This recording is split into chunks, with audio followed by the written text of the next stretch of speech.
అన్నదాతే సుఖీభవ అనే భావన, రైతు పడిన కష్టాలని ప్రభుత్వం ఎప్పుడు కూడా ఒక పెద్ద మనసుతోటి ఒక భరోసా నింపే విధంగా ప్రభుత్వం ఏ కార్యక్రమం చేపట్టినా కూడా రైతుకి పెద్దపీట వేసి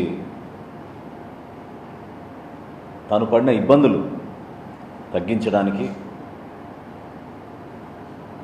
రాష్ట్రమే కాదు దేశాన్ని గర్వించే విధంగా కష్టపడిన రైతాంగానికి కాపాడాల్సిన బాధ్యత ప్రభుత్వంలో మనందరిపైన ఉంటుంది. అహర్నిశలు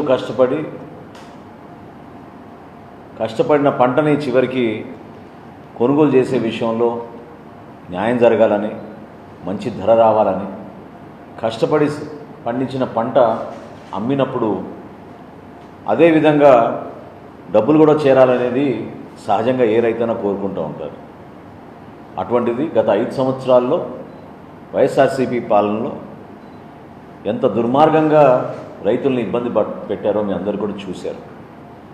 అడుగడుగున సమస్యలు సృష్టించారు. అసలు ఊహించని విధంగా ధాన్యం పండించిన రైతు తన ధాన్యాన్ని ఏ మిల్లుకి అమ్మాలో ప్రభుత్వమే నిర్ణయించేది. ఒక్కొక్కసారి మండలాలు దాటి వెళ్ళేవారు, కొన్ని సందర్భాల్లో జిల్లాలు కూడా దాటి వెళ్ళారు. 70 కిలోమీటర్లు 60 కిలోమీటర్లు కష్టపడి పండించిన ధాన్యాన్ని ఒక పక్క వర్షం వస్తుందన్న ఆందోళన, ఆ సందర్భాల్లో వేరే ప్రాంతాలకు వెళ్ళి తెలియని వ్యక్తుల దగ్గర 5-6 రోజులు పడిగాపులు కాసి లారీల కింద పాపం నిద్రపోయి చివరికి అక్కడ కూడా మోసం చేసి తేమ శాతం ఎక్కువ ఉందని తరుగు చూపించి పేటీఎం ద్వారా చేతిలో డబ్బులు లేవంటే పేటీఎం ద్వారా బలవంతంగా డబ్బులు కట్టించుకొని ఎన్ని మోసాలు చేశారో మనం చూసాం. ఈరోజు నిజంగా ఒక గర్వకారమైన రోజు, ఒక మైలురాయి చేరాం, ఒక హిస్టారికల్ మైలురాయి. I feel very proud. నిజంగా ఈ రోజున రాష్ట్ర ముఖ్యమంత్రి చంద్రబాబు నాయుడు గారి నాయకత్వంలో, మన ఉప ముఖ్యమంత్రి గారు పవన్ కళ్యాణ్ గారి ప్రోత్సాహంతో ధాన్యం కొనుగోలు విషయంలో మా కూటమి ప్రభుత్వం ఈ రోజున అద్భుతంగా ఈ కార్యక్రమాన్ని ఖరీఫ్ మాసంలో ముందుకు తీసుకొచ్చాం. ఈరోజు ఉదయం రాష్ట్ర వ్యాప్తంగా మేము కొనుగోలు చేసిన ధాన్యం 8,003 కోట్ల రూపాయలకి చేరింది. గతంలో ఎప్పుడు కూడా ఆంధ్రప్రదేశ్లో ఈ స్థాయిలో కొనుగోలు జరగలేదు. 8,003 కోట్ల రూపాయలు, 22 లక్షల రూపాయలు. ఈరోజు ఉదయానికి మేము ఆ మైలురాయి చేరినప్పుడు చాలా అద్భుతంగా జరిగిన ఈ కార్యక్రమం మీ అందరికీ తెలియపరచాల్సిన బాధ్యత ప్రభుత్వం నుంచి మా పైన ఉంటుంది. ఎందుకంటే రకరకాలుగా దుష్ప్రచారాలు చేశారు, అనుమానాలు సృష్టించారు. అసలు నిజంగానే ప్రభుత్వం కొనుగోలు చేస్తే డబ్బులు వాళ్ళకి అకౌంట్లో వేస్తారా అని కావాలని కొన్ని సమస్యలు తీసుకొచ్చారు. కల్లాల దగ్గరనే రైతులు వాపోతున్నారని, సరుకులు కొనేవారే లేరని, క్షేత్రస్థాయిలో ఏదో అపోహలు సృష్టిస్తే ఈ వ్యవస్థకి చెడ్డ పేరు తీసుకొచ్చే విధంగా ఒక దుర్మార్గమైన ప్రచారం చేశారు. 34,78,445 మెట్రిక్ టన్నులు ధాన్యం ఈ రోజుకి మేము కొనుగోలు చేశాం. 8,003 కోట్ల రూపాయల 22 లక్షల రూపాయలు విలువ చేసే ధాన్యాన్ని రైతులందరికీ కూడా మనస్ఫూర్తిగా వాళ్ళకి నమస్కరించుకుంటూ 24 గంటల్లోపే వాళ్ళ ఖాతాలోకి జమ చేశాం. ఇది మా కూటమి ప్రభుత్వం యొక్క చిత్తశుద్ధి. ఏ విధంగా మేము ప్రభుత్వంలో రాగానే రైతాంగాన్ని కాపాడుకోవాలి అనే ఒక నిర్ణయం తీసుకుని, ఆర్థిక ఇబ్బందులున్నా కూడా దీనిపైన లోతుగా అవగాహన తెచ్చుకుని ఎక్కడ పొరపాటు జరగకుండా ఒక నూతన ఒరవిడి ముఖ్యమంత్రి గారు సలహా మేరకు 48 గంటల్లోనే డబ్బులు జమ చేస్తామనే మాట మేము ఇచ్చినప్పుడు 48 గంటలు కాదు, 24 గంటల్లోనే మేము ఈ డబ్బు వాళ్ళ ఖాతాలోకి జమ చేశాం. చిన్న ఉదాహరణ చెప్తా, 2-3 ఉదాహరణలు. గుంటూరు జిల్లా గత సంవత్సరం వైఎస్ఆర్సీపీ ప్రభుత్వంలో మన గుంటూరు జిల్లాలో కొనుగోలు చేసింది 4,730 మెట్రిక్ టన్నులు. కేవలం 4,730 మెట్రిక్ టన్నులు కొనుగోలు చేశారు. అదే మన కూటమి ప్రభుత్వం 40,009 మెట్రిక్ టన్నులు కొనుగోలు చేశాం. అంటే 746%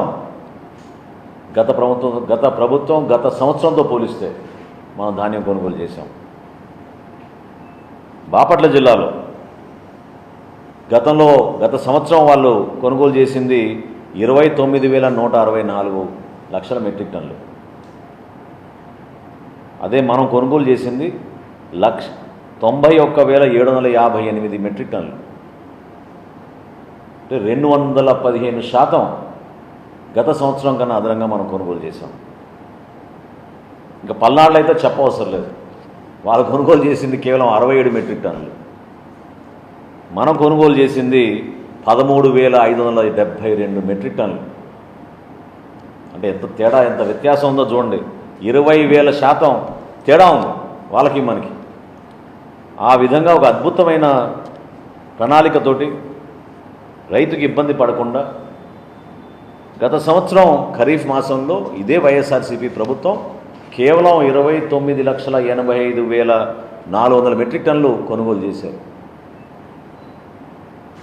మన కూటమి ప్రభుత్వం 34,78,475 మెట్రిక్ టన్నులు ధాన్యం మేము కొనుగోలు చేసి సుమారు 18% ఎక్కువగా గత సంవత్సరంతో పోలిస్తే ఈ రోజున ముందుకొచ్చాం. డబ్బుల విషయంలో కూడా మీరందరూ చూశారు. ఖరీఫ్ మాసంలో పూర్తిగా రైతుల్ని ఎంత ఇబ్బంది పెట్టారంటే కేవలం వాళ్ళు కొనుగోలు చేసింది 5,690 కోట్ల రూపాయలు. అందులో కూడా బకాయిలు పెట్టి వెళ్ళిపోయారు. 5,690 కోట్ల రూపాయలు వీళ్ళు ధాన్యం కొనుగోలు చేసి రైతుల్ని మోసం చేసి 6 నెలలు 9 నెలలు డబ్బులు ఎప్పుడు పడతాయి, అసలు నిజంగా డబ్బులు పడతాయా మన ఖాతాలో కానీ భయంతో రైతులు ఆందోళనతో ఉన్నప్పుడు కూటమి ప్రభుత్వం ఆదుకుని గత ప్రభుత్వం చేసిన అప్పుల్ని రైతుల్ని మోసం చేసి ప్రభుత్వం దిగిపోయిన తర్వాత మా కూటమి ప్రభుత్వం 1,674 కోట్ల రూపాయలు మేము వచ్చిన నెల రోజుల్లోనే రైతుల ఖాతాల్లోకి మేము జమ చేశాం. ఇది మా చిత్తశుద్ధి, ఇది వ్యవసాయ రంగం పైన మేము చూపించే శ్రద్ధ. రైతుకి ఆ విధంగా అండగా భరోసాగా నిలబడుతున్నాం. ఈ ఖరీఫ్ మాసంలో ఈ రోజుకి కూడా రైతులు సంఖ్య చూసినా కూడా చాలా ఆశ్చర్యపోతారు మీరు. గతంలో వాళ్ళు కొనుగోలు చేసిన ఆ 5,699 కోట్ల రూపాయలకి కేవలం 4,36,000 మంది రైతులు ఆ కార్యక్రమంలో పాల్గొన్నారు. ఈ రోజుకి అంటే ఇంకా జరుగుతుంది ఖరీఫ్ రబీ. ఇప్పుడు మేము నెల్లూరు జిల్లాకి కొనుగోలు చేయబోతున్నాం. ఆ వివరాలు కూడా ఇస్తాను మీకు. మన ప్రభుత్వం కూటమి ప్రభుత్వం ఇప్పటికే 5,49,000 మంది రైతుల దగ్గర ధాన్యం కొనుగోలు చేశాం. అంటే దాదాపు 1,10,000 మంది రైతులు అదనంగా ఈ ప్రభుత్వం పైన ఒక నమ్మకంతో ధాన్యం మనకి అమ్మినప్పుడు 24 గంటల్లోనే వాళ్ళకి ఈ నిధులు సమీకరించుకుని ఇబ్బందులున్నా కూడా వాళ్ళని ఆదుకునే విధంగా మేము కార్యక్రమం చేశాం.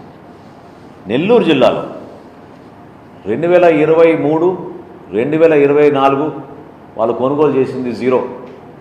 ఒక్క బస్తా కూడా కొనలేదు. నెల్లూరు జిల్లాలో ఒక్క సింగిల్ బస్తా కొనలేదు. బస్తా కొనకపోగా సివిల్ సప్లైస్ డిపార్ట్మెంట్లో అన్నిటికన్నా పెద్ద స్కామ్ నెల్లూరు జిల్లాలో జరిగింది. నేను మన నెల్లూరు జిల్లా పర్యటనలో కూడా చెప్పాను. ఏ స్థాయిలో స్కామ్ చేశారంటే ప్రపంచంలో అత్యంత ఖరీదైన వాచ్, రోలెక్స్ వాచ్ అక్కడున్న ఒక ఎంప్లాయీ దగ్గర దొరికింది. స్కోడా కార్లు కొన్నారు వీళ్ళు. రైతులకు అందించాల్సిన డబ్బు వీళ్ళు దుర్వినియోగం చేసి గత ప్రభుత్వంలో నెల్లూరు జిల్లాలో స్కోడా కార్లు కొన్నారు. చివరికి ధాన్యం ఏం కొనుగోలు చేశారు? కొన్ని సంస్కరణలు తీసుకొచ్చారా? అది లేదు.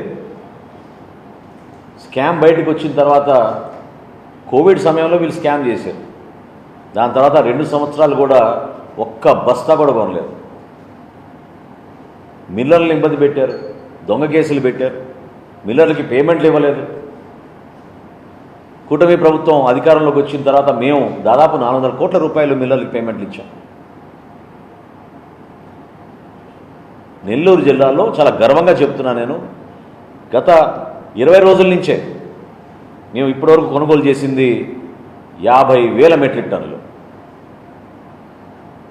50,000 మెట్రిక్ టన్నులు 300 ధాన్యం కొనుగోలు కేంద్రాలు ఏర్పాటు చేసి గౌరవ మంత్రివర్యులు ఆనం రామనారాయణ రెడ్డి గారు, అదేవిధంగా గౌరవ మంత్రివర్యులు నారాయణ గారి సమక్షంలో జిల్లా అధికారులు ఎమ్మెల్యేలతోటి సమీక్షా సమావేశాలు ఇప్పటివరకు 3 సార్లు నిర్వహించి ప్రతి గింజ కొనే విధంగా పౌర సరఫరాల శాఖ నుంచి, రాష్ట్ర ప్రభుత్వం నుంచి మేము సిద్ధంగా ఉన్నాం.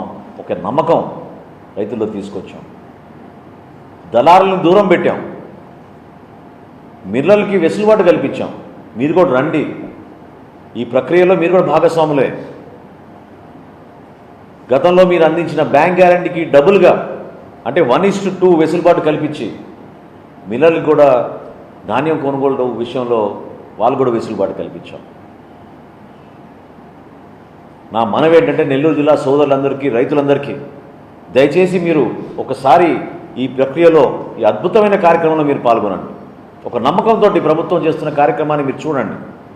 ఏ విధంగా ఇతర జిల్లాలో శ్రీకాకుళం నుంచి నెల్లూరు వరకు ధాన్యం సేకరణ ఏ విధంగా జరిగింది, ఏ విధంగా ప్రతి రైతు ఖాతాల్లోకి 24 గంటల డబ్బులు ప్రభుత్వం నుంచి మేము మంజూరు చేసి వాళ్ళ అకౌంట్లోకి వేశాం. 8,003 కోట్ల రూపాయలు ఈ రోజుకి ఒక గొప్ప చరిత్ర నిలబడే విధంగా ఒక మైలురాయి దాటాం. ఎక్కడ కూడా తగ్గకుండా ధాన్యం సేకరణ విషయంలో ఖరీఫ్ మాసం పూర్తవుతున్న సందర్భంలో రాబోయే రబీకి కూడా సిద్ధమవుతున్నాం. ఇవన్నీ కూడా సమాజానికి ఉపయోగపడే విధంగా తీర్చిదిద్దుతున్నాం వ్యవస్థను. ఎవరు కూడా గతంలో ఊహించలేదు, చేయలేదు. వచ్చే కొత్త విద్యా సంవత్సరం నుంచి ప్రతి పాఠశాలలో కూడా, ప్రభుత్వ పాఠశాలలో మిడ్ డే మీల్ స్కీమ్లో సన్నబియ్యం అందించబోతున్నాం మొట్టమొదటిసారి. ఇది మన బిడ్డలకి, తల్లిదండ్రులకి ఒక అద్భుతమైన కానుకగా ప్రతి పాఠశాలలో కూడా లోకేష్ గారు ఒక కసరత్తు చేస్తున్నారు. ఆ వ్యవస్థలో ఒక మార్పు తీసుకొచ్చే విధంగా రాష్ట్రంలో సివిల్ సప్లైస్ డిపార్ట్మెంట్ నుంచి మేము చేస్తున్న ఈ కార్యక్రమాలు ప్రజలకి అంకిత భావంతో చేస్తున్నాం. అందులో మీరందరూ కూడా భాగస్వాములు అవ్వాలని ఈ సందర్భంగా రైతు సోదరులందరినీ, ప్రత్యేకంగా నెల్లూరు జిల్లా నుంచి నేను కోరేది, దయచేసి మీరు దళారులను ప్రోత్సహించబాకండి. మిల్లర్లు ఏమన్నా పొరపాటు చేస్తే స్థానికంగా ఉన్న కలెక్టర్ గారికి, జాయింట్ కలెక్టర్ గారి దృష్టికి తీసుకురండి. తప్పకుండా చర్యలు తీసుకుంటాం. మీకు భరోసా ఇస్తున్నాం, నమ్మకం ఇస్తున్నాం. మీకు కనీస మద్దతు ధరతోటి, తేమ శాతంలో మీకు ఇబ్బంది లేకుండా, గోతాల విషయంలో మీకు ఇబ్బంది లేకుండా, ట్రాన్స్పోర్ట్ విషయంలో మీకు ఇబ్బంది లేకుండా కొనుగోలు చేసే బాధ్యత రాష్ట్ర ప్రభుత్వం తీసుకుంటుంది.